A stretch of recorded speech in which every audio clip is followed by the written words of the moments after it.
haciendo conversaciones con personas de mucho respeto nacional, porque quiero hacer un gobierno más amplio. Brasil necesita eso.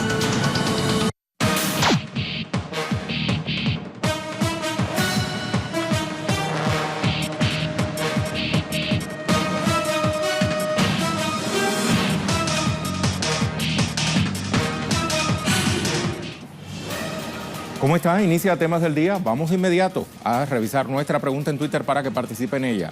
La Operación Orión fue una incursión paramilitar en la Comuna 13 de Medellín, Colombia, que dejó 300 desaparecidos y 80 civiles muertos. ¿Qué hacer para que pasados 16 años se llegue finalmente a la verdad, se haga justicia y se repare a las víctimas? Opine. Justamente ese es nuestro primer tema del día. Colombia, a propósito de cumplirse 16 años de la Operación Orión, los familiares de las víctimas exigen ante la Jurisdicción Especial para la Paz justicia, reparación y no repetición de los hechos. Sin embargo, al sol de hoy prevalece la impunidad tras la masacre ejecutada por militares en Medellín. Le vamos a ampliar. Hoy hace 16 años en la Comuna 13 solo se escuchaban los ríos de la sangre, los gritos de las víctimas y el Estado por ningún lado. Nosotros tuvimos mucho olvido del Estado. Yo creo que esa fue una de las cosas que más, como nos habían olvidado, atribuyó mucho a que Álvaro Uribe, Luis Pérez, el general Mario Montoya ordenaran esta operación militar, donde la cual buscaron todos a la Comuna 13 como guerrilleros. Fue una madrugada de octubre de 2002 cuando, bajo las órdenes del entonces presidente Álvaro Uribe Vélez, cerca de 3.000 uniformados del ejército colombiano y funcionarios judiciales arribaron a la Comuna 13 de Medellín en compañía de paramilitares del bloque Cacique Nutibara. La operación es recordada por ser la mayor y más letal intervención militar desplegada en una zona urbana de Colombia. A pesar de la magnitud del hecho, aún hay responsables judicializados. Nadie ha reconocido en público su culpa ni les ha pedido perdón a las víctimas. A propósito del aniversario, la Corporación Jurídica Libertad presentó ante la Jurisdicción Especial para la Paz un informe con datos relacionados con esta operación. Vamos a ver algunos detalles. Estas acciones militares dejaron, según el informe, más de 80 civiles heridos, 17 homicidios cometidos por la fuerza pública, 71 fueron asesinados por los paramilitares. El texto señala además que tras estas operaciones 12 personas fueron torturadas y se registraron 105 desapariciones forzadas, así como 370 detenciones arbitrarias. Destaca que cientos de familias fueron desplazadas.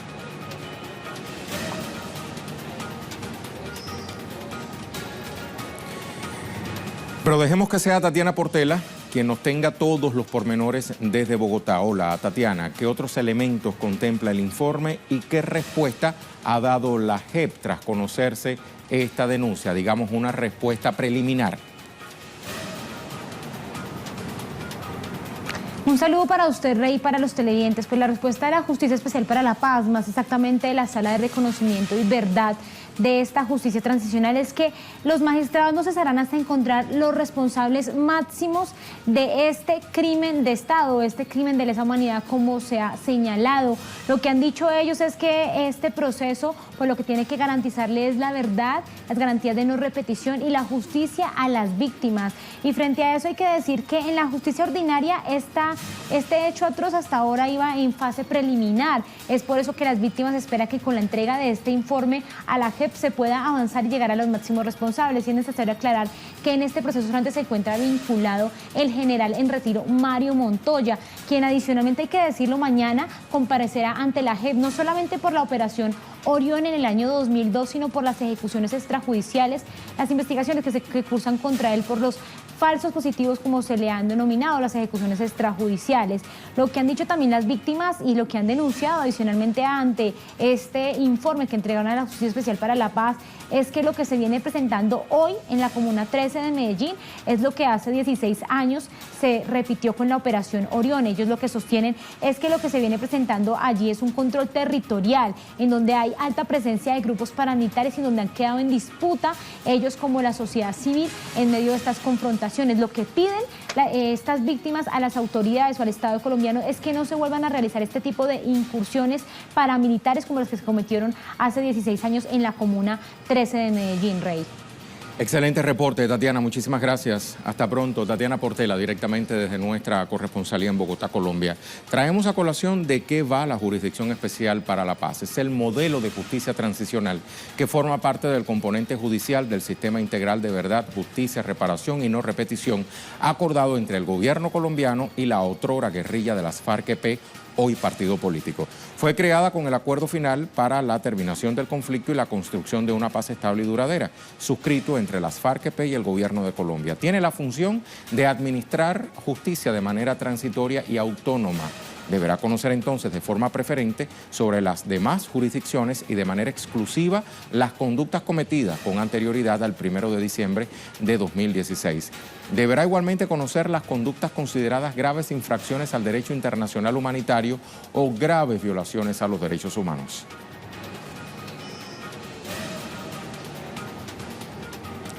Pero ya Tatiana se estaba refiriendo a uno de los rostros militares tras las acciones violentas llevadas a cabo el 16 de octubre de 2002. Mario Montoya Uribe inició su vida militar en el año 1969. Pasó por 35 unidades militares, dentro de las cuales ha desempeñado un total de 37 cargos. Ha sido señalado de cometer crímenes que se han constituido como graves violaciones a los derechos humanos y al derecho internacional humanitario. Es investigado por los hechos sucedidos en la Operación Orión, una de las operaciones militares realizadas, como le decíamos, en la Columna 13 de Medellín durante 2002, y cursa una investigación por su posible responsabilidad en casos de ejecuciones extrajudiciales o falsos positivos, mientras se desempeñaba como comandante de la Cuarta Brigada. El ahora general retirado también ha sido señalado de haber colaborado con bloques paramilitares como el Héroes de Tolobá, Bloque Cacique Nutibara, Bloque Centauros y el Bloque Metro.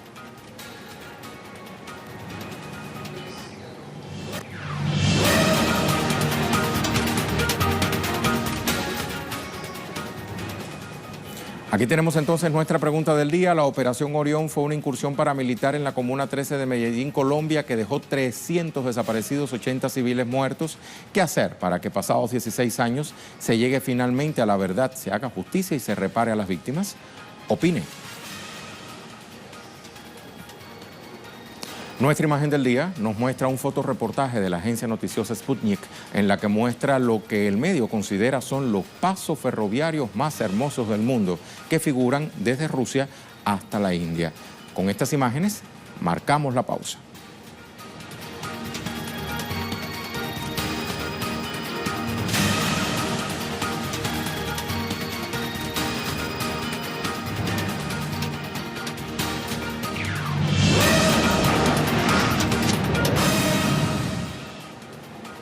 Ya estamos de regreso. Nuestro segundo tema se genera en Brasil. A solo 12 días de la segunda vuelta de las elecciones presidenciales, el candidato por el Partido de los Trabajadores, Fernando Haddad, publicó una carta de compromiso con las alcaldías del país, entre otras acciones. Vamos a profundizar.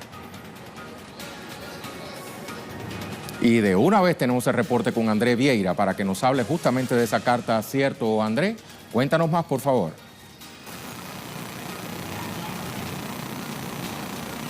Hola, Cirrey, saludos a ti, saludos a nuestra audiencia aquí de Telesur. Rey, efectivamente, el candidato de la izquierda, Fernando Haddad, firmó una carta compromiso con las ciudades aquí de Brasil y también con sus alcaldes. Son 10 puntos, Rey, entre ellos están diferentes puntos muy importantes para las ciudades brasileñas, como es el caso, por ejemplo, de revisar el pacto federativo de las ciudades. Fernando Haddad promete revisar este pacto para permitir aún más autonomía a esas ciudades aquí de Brasil, como también promete revocar la enmienda constitucional número 95 que congeló por 20 años las inversiones públicas aquí en este país y ha perjudicado directamente a las ciudades aquí de Brasil, principalmente a las ciudades más pequeñas de este país. Asimismo, también promete aumentar el fondo de participación de las ciudades para, además de dar autonomía, también posibilitar el diálogo con estas ciudades aquí de Brasil y también también aumentar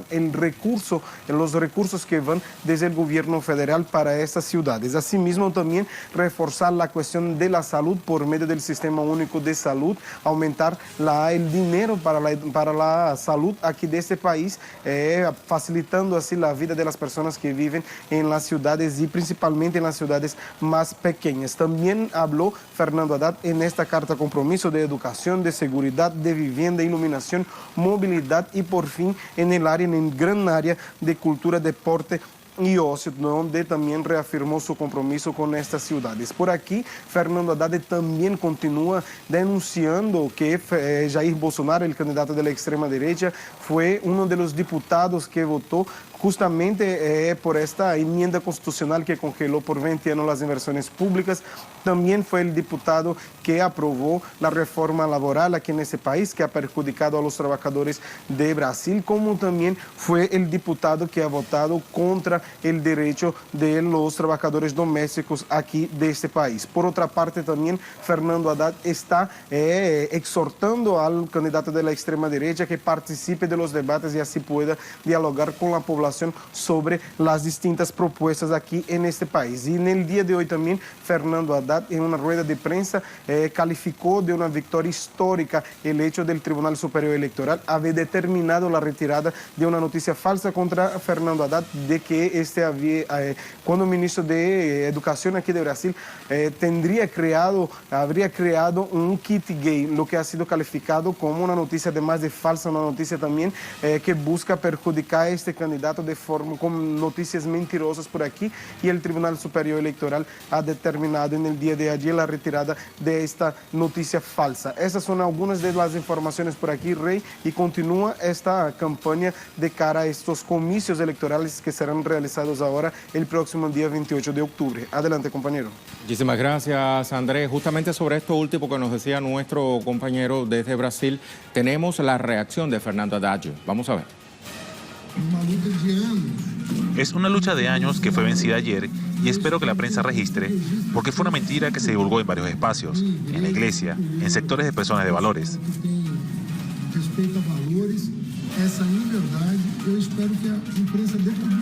Yo espero que la prensa dé visibilidad a esa noticia. Eran falsas las materias sobre distribución de kit gay a niños de 6 años. Bolsonaro fue obligado a sacar ese material del aire y yo espero ahora haber quedado en platos limpios este absurdo que él durante años divulgó. La víspera, Haddad se reunió con el sindicato de profesores en São Paulo y adelantó que de ganar las elecciones, el filósofo Mario Cortella sería su ministro de Educación. En la jornada de hoy, Haddad ofreció detalles sobre cómo planea formar sus ministerios. Yo he conversado con personas que respeto independientemente del partido político, pero no le he hecho ninguna invitación. Estoy haciendo conversaciones con personas de mucho respeto nacional, porque quiero hacer un gobierno más amplio. Brasil necesita eso. En este contexto, la encuestadora Ibope dio a conocer un nuevo sondeo donde ubica a Bolsonaro por delante de Fernando Haddad. Vamos a ver, a menos de 2 semanas para la segunda vuelta de la elección presidencial, el candidato Jair Bolsonaro tiene el 59% de los votos contra el 41% de los del candidato del Partido de los Trabajadores. Este cálculo solo considera los votos válidos, es decir, excluye los nulos, los blancos y los indecisos.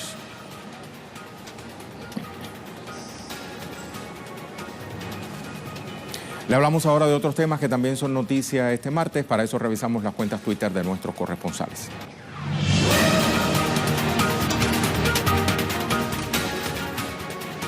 Comenzamos con Karina Cartagena. Reunión de Estados Unidos sobre Cuba en sala de COSOC en la ONU se realizó en un ambiente tenso. Protestas y reclamos al interior de una reunión o de la reunión. Preciso, vamos a escuchar a Karina. Saludos desde Naciones Unidas, donde esta tarde se registró una reunión tensa al interior de la sala de conferencia de la ECOSOC. En esta reunión, Estados Unidos pretendía realizar una campaña denominada Jail for What, o Encarcelados por qué, en contra de Cuba.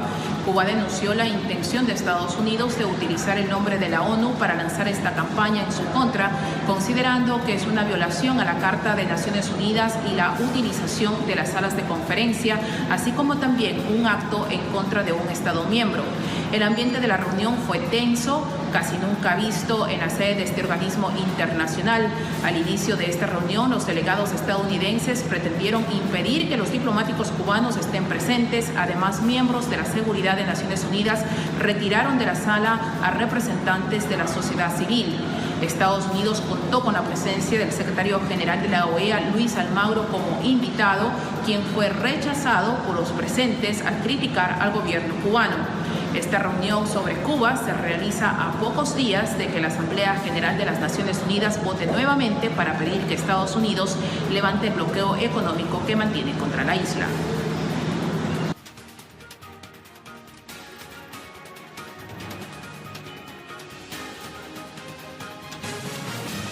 Muchísimas gracias a Karina. Vamos a ver entonces en este otro tuit de ella el ambiente que nos estaba describiendo, cómo salieron como bola por tronera las representantes invitados por Estados Unidos. Escuchemos incluso cómo entonan las notas del himno de Bayamo, el himno nacional cubano en ese contexto. Lo escuchamos.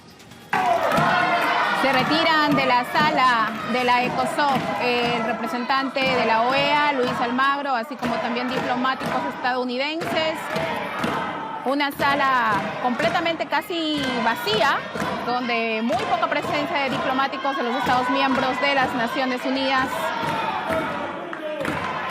La mayoría invitados de los Estados Unidos, pero muy pocos quienes realmente han acudido a esta reunión. Una reunión tensa, nunca vista en la ONU.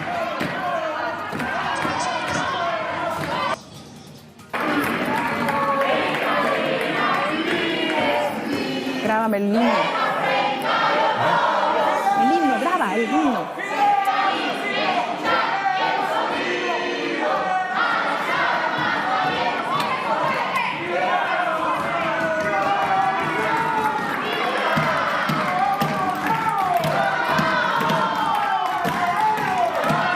Se retiran de la sala de la ECOSOC el representante de la OEA. Ahí estaba lo que le habíamos prometido. Cambiamos ahora con Fernando Francia, Costa Rica. Manifestantes se mantienen en las afueras del Poder Judicial esperando dictamen sobre plan fiscal. Hoy podría quedar herido de muerte o seguir avanzando en su trámite legislativo. ¿Otro más? Joan Ortiz y Serra, las entidades soberanistas exigen la liberación de los Jordis tras un año de prisión preventiva y le dicen al Estado español que lo que hacen no es diálogo, sino venganza e imposición. Nayara Tardo, policía de Turquía, asegura haber encontrado evidencias de que periodista saudí Jamal Khashoggi fue asesinado en el consulado de Arabia Saudita en Estambul. El presidente turco Recep Tayyip Erdogan aseguró que algunas superficies en el edificio acaban de ser pintadas. Y por último, Juli Torres, Brasil se quedó con la victoria 1-0 sobre Argentina en el Clásico de América. Miranda anotó al minuto 93, más tarde jugarán Colombia contra Costa Rica, Estados Unidos contra Perú y México versus Chile.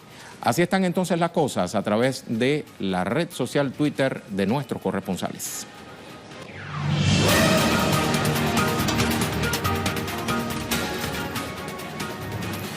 Vamos a nuestro tema en desarrollo. ¿De qué va nuestro tema en desarrollo? Bueno, 95 venezolanos regresan a su país de origen como parte del plan Vuelta a la Patria creado por el gobierno del presidente Nicolás Maduro. Ya son miles, exactamente, para ser periodísticamente respetuoso con usted, 8.210.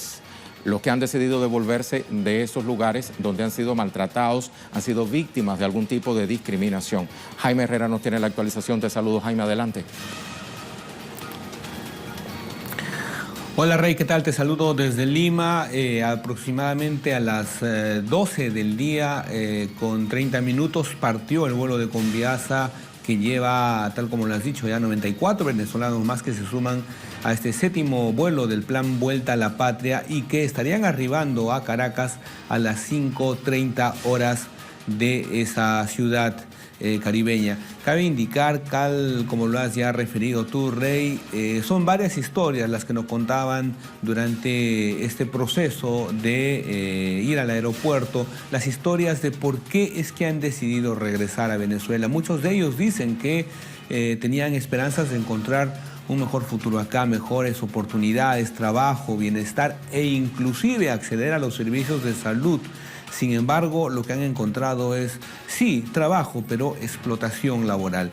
Por ejemplo, conversábamos con una joven madre de familia que con su bebé a cuestas de tan solo 1 año fue explotada en un hotel de Chimbote, al norte de Perú, donde inclusive la hacían trabajar por más de 12 horas sin poder atender a su bebé. Y el pago era bastante bajo, tan bajo que no le alcanzaba para poder cubrir con las necesidades de su bebé. También conversábamos con un boxeador. Él en Venezuela estuvo en la Federación de Boxeo, llegó al Perú tratando de encontrar, según él, un empleo digno, estabilidad laboral y poder inclusive llevar dinero a su familia en Venezuela. Sin embargo, fue todo lo contrario. Estuvo trabajando en un lugar donde no tenía la posibilidad de ahorrar, por lo menos, para cumplir con esa meta que se había trazado, y al final terminó en la calle. ¿Por qué? Porque no pudo pagar el arriendo. Gran parte del sueldo que recibía se iba justamente en eso, en el arriendo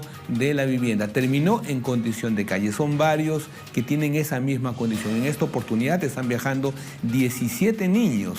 Hay inclusive, 37 niños, y hay personas inclusive que se encuentran con problemas de salud bastante delicados, bastante graves, y que cuando acudieron a los sistemas peruanos de salud, lo único que encontraron es espera tu turno 2 o 3 meses para poder ser atendido, y ir al centro de salud privado, a las clínicas privadas, sencillamente es imposible por lo costoso que significa, sobre todo para personas con salarios tan bajos como los que reciben muchos de los venezolanos que se encuentran aquí en Perú, Rey. Muchísimas gracias, Jaime, por esta información. Hasta pronto. Jaime Herrera, directamente desde nuestra corresponsalía en Lima, Perú. Recordamos la pregunta en Twitter y vemos respuestas. ¿Le parece?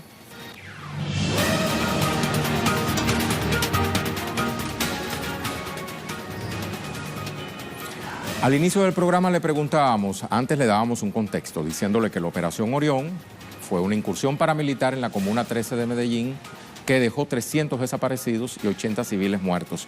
Le preguntábamos entonces qué hacer para que pasados 16 años se llegue finalmente a la verdad, se haga justicia y se repare a las víctimas. Vamos a ver las respuestas que hemos recibido. La de Yaotl, que dice: debe llevarse una acusación contra el Estado colombiano a la Corte de La Haya.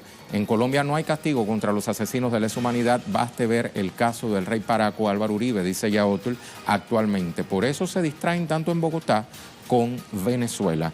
Otra respuesta, la de Marley: no creo que se llegue a la verdad con esta administración, solo que nos ayude fuerzas superiores y salga a la luz muchas atrocidades cometidas. En Colombia se ha derramado mucha sangre y las muertes impunes piden justicia.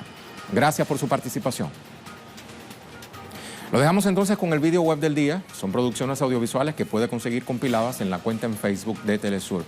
Hoy le mostramos unas peculiares casas de campaña en el desierto de Texas. Su función: albergar niños migrantes que, como consecuencia de la política tolerancia cero del presidente Donald Trump, al parecer no tienen espacio en los Estados Unidos. Con este video terminamos hoy nuestro programa. Hasta la próxima.